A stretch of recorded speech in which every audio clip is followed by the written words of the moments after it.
To be a poet in America?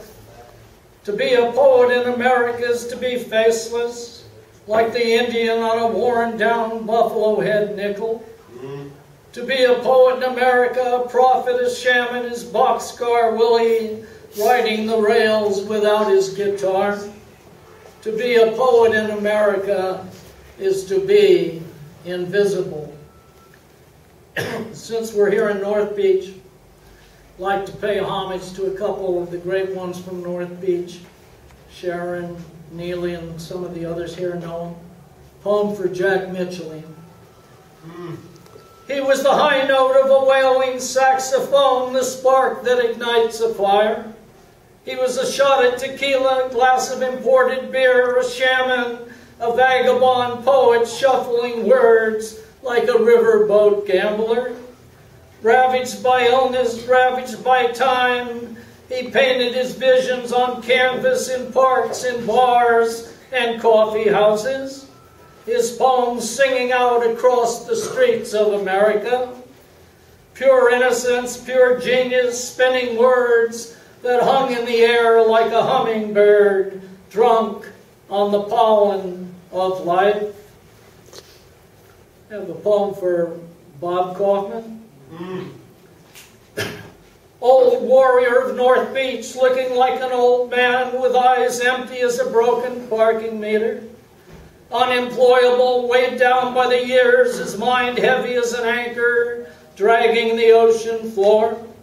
Forgotten rebel, playing old Lorca ballads in the shipwreck of his heart.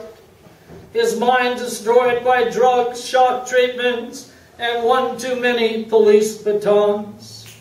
At night he dreams he rides with Crazy Horse, has imaginary conversations with Charlie Parker, rides the ferry with Coltrane and Mingus, gets off at Bourbon Street to down a drink with Kerouac, walks the battlefields with Walt Whitman, rides the plains with Red Cloud in search of the last buffalo, roams the streets of North Beach and Chinatown in search of the elusive gingerfish smell.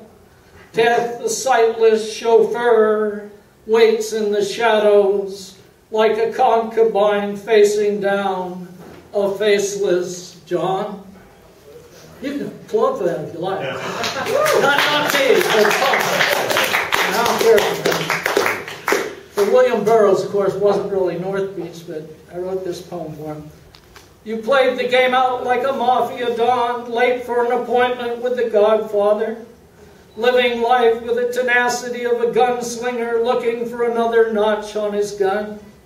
Your cinematic midnight cowboy dreams, cut up poster boy hero images, walking the mind's third eye, traveling the time zone of drug-induced mythologies, grinding away the days, the months, the years, like a frenzied lap dancer, seeking thrills in forbidden pleasure zones.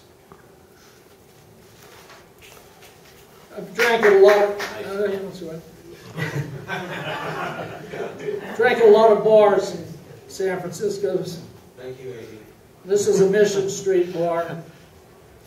The coin drops, disappears, the jukebox spins, moves one notch, drops in the direction of the tall blonde woman in jeans and black leather jacket.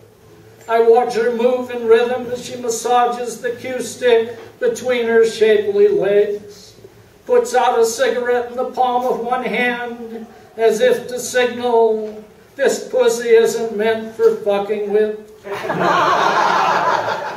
Makes her way to the back of the room like a Saturday night cowboy, leaves me alone with a half-finished drink and a dick in need of hard conversation. And this poem is old South of Market before it was the redevelopment. It was quite seedy. Cocaine Annie. Cocaine Annie, biker queen, makes love to the jukebox machine.